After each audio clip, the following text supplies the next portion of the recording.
Welcome to the Highlights from Ukraine podcast, your daily audio summary of the latest news reported in the Ukrainian media. We have a huge favor to ask. Please recommend us to your friends and family, as well as share information on social media. This way more people will learn about our podcast and the truth about the war in Ukraine. My name is Artem and here is the news. For 197 days, Ukraine stands strong against the forces of the Russian invasion. The fifth meeting of the Ukraine Defense Contact Group at Ramstein Air Base in Germany took place yesterday, reports Interfax Ukraine. Group created by the US unites defense ministers and high officials of over 40 states who provide military support to Ukraine or consider doing so. At the meeting, U.S. Defense Secretary Lloyd Austin informed that President Joe Biden approved another tranche of U.S. aid to Ukraine in the amount of up to $675 million. According to Austin, the latest package includes, among other things, more guided multiple launch rocket systems, howitzers, artillery ammunition, rockets, armored ambulances, anti-tank systems, small arms, and more. Austin stressed that Ukraine's allies will work together to train Ukrainian forces and meet Ukraine's long-term needs. He added that as the war is changing, so will the type of support the group provides, including in the long haul. Austin said that Ukrainian forces have launched their counteroffensive in the south of the country and they are implementing the capabilities that were provided by their partners to help them fight and reclaim their sovereign territory. At the same time, he stressed that Ukraine urgently needs more artillery systems and ammunition, as well as air and coastal defense. Chairman of the U.S. Joint Chiefs of Staff General Mark Milley said at the Defense Group meeting that Ukraine has hit more than 400 Russian targets with the help of high-mobility artillery rocket systems HIMARS, reports Suspilne. According to him, these attacks had a destructive impact. The Russian communication and supply chains are extremely overloaded, which directly affects Russia's ability to support its combat power. General Milley believes that the Russian occupation army is facing serious problems with the replenishment of its forces and combat losses.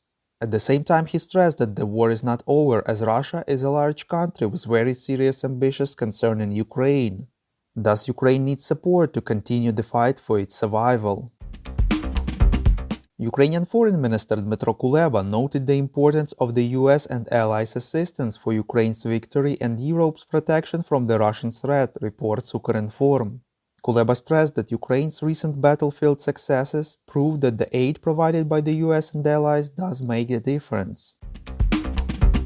U.S. Secretary of State Antony Blinken visited Ukraine yesterday. He traveled to the liberated Irpin-Kyiv region and met President Volodymyr Zelensky in Kyiv, reports Interfax Ukraine. Blinken and Zelensky discussed further U.S. support for Ukraine, including the importance of the official launch of the Lend-Lease program. The parties discussed the situation at the Zaporizhzhia nuclear power plant in detail and the need for its demilitarization. Blinken also announced an additional $2.2 billion to support long-term defense investments in Ukraine and 18 other countries in the region. According to Zelensky, Ukraine will receive more than $1 billion from this package. In his evening video address, President Volodymyr Zelensky informed that Ukrainian forces have already liberated dozens of settlements. In total, more than 1,000 square kilometers of Ukrainian territory have been liberated since September 1st. He expressed gratitude to everyone who made it possible.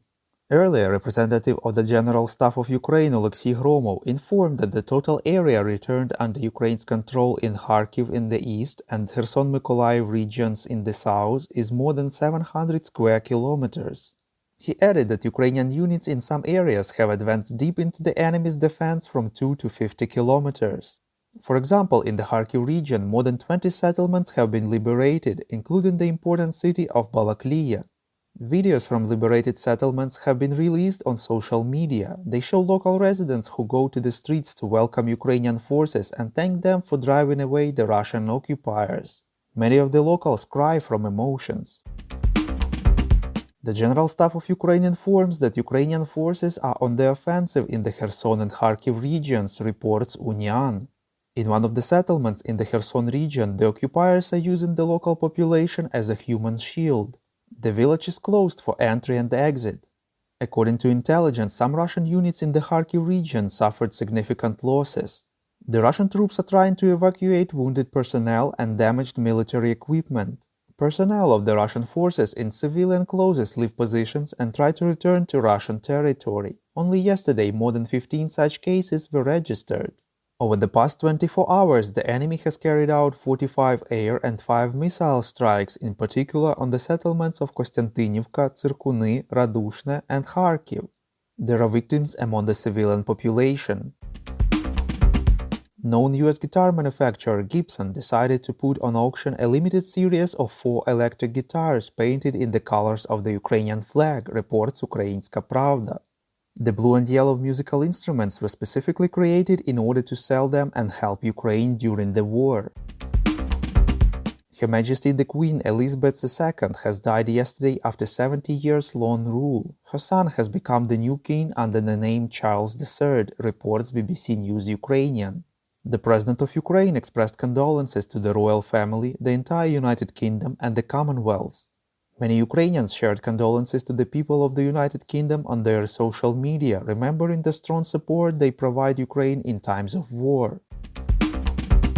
Our Patreon supporters get access to a cool new series on wartime life in Ukraine. To join the club, follow the link in the description below. We call on you to demand from governments of your countries to impose the toughest sanctions possible on Russia and its citizens to stop their invasion of Ukraine. Thank you.